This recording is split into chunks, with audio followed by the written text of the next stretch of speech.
ارشد کی 2 بیٹیاں اور 2 بیٹے تھے۔ وہ آج پھر کام سے دیر سے گھر آیا۔ وہ اکثر دیر سے آتا تھا، لیکن وہ بیٹوں کے لیے کھلونے لانا نہیں بھولتا تھا۔ وہ آج بھی اپنے دونوں بیٹوں اسد اور احمد کے لیے کھلونے لانا نہیں بھولا تھا۔ وہ اب انہیں کھلونوں سے کھیلتا دیکھ کر خوش ہو رہا تھا۔ پھر وہ خود بھی ان کے ساتھ کھیلنے لگا۔ فوزیہ، جو کہ اس کی بیوی تھی اور کھانا بنانے میں مصروف تھی، اچانک اس کی نظر اپنی دونوں بیٹیوں پر پڑی، جو حسرت بھری نگاہوں سے اپنے ابو اور بھائیوں کو دیکھ رہی تھیں۔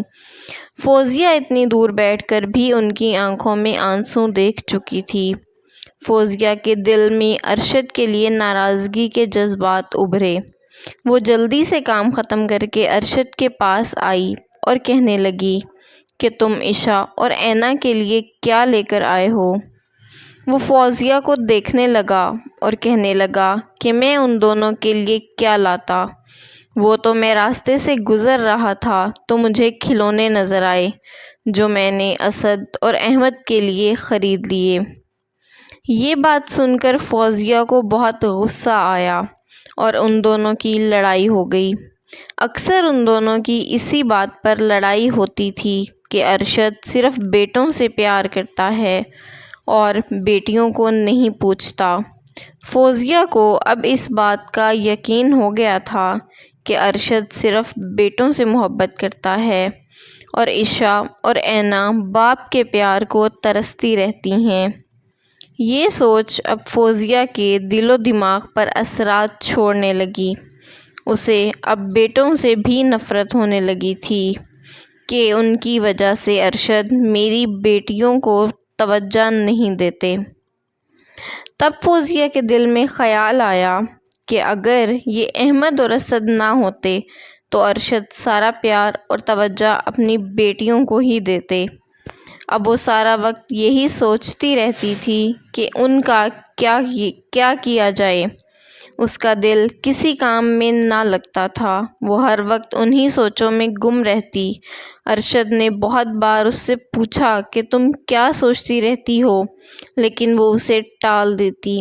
ایک دن ارشد کام سے گھر واپس آیا تو دیکھا کہ گھر میں محلے کی عورتیں جمع ہیں۔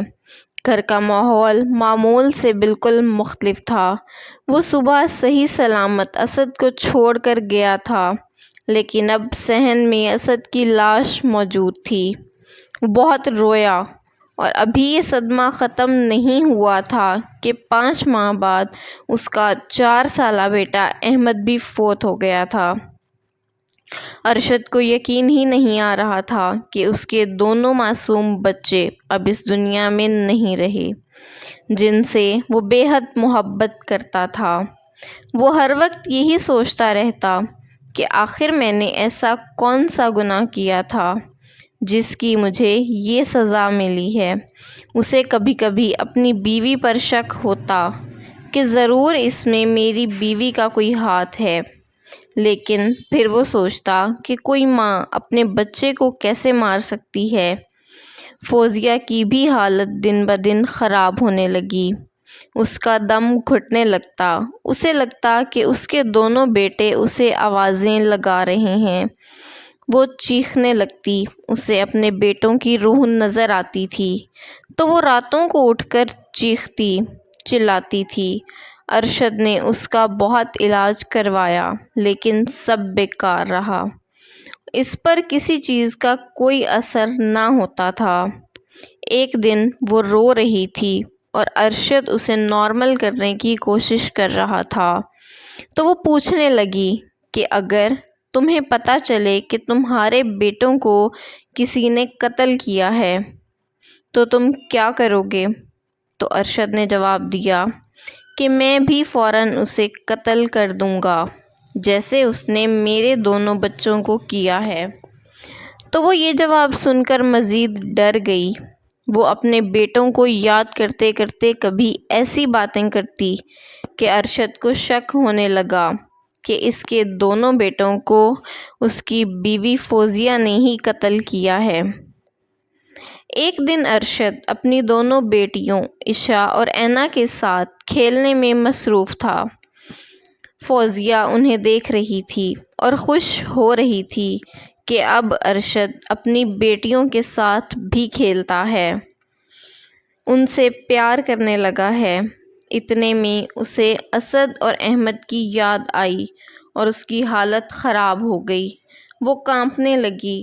ارشد نے اس کی حالت دیکھی تو فوراً اس کی طرف گیا، لیکن اتنے میں فوزیہ نے اسے ایسی بات بتائی کہ وہ وہیں رک گیا۔ فوزیہ نے کہا کہ تمہارے دونوں بیٹوں کو میں نے ہی قتل کیا ہے، کیونکہ تم ہر وقت انہی میں مصروف رہتے تھے اور بیٹیوں کو پیار نہیں کرتے تھے۔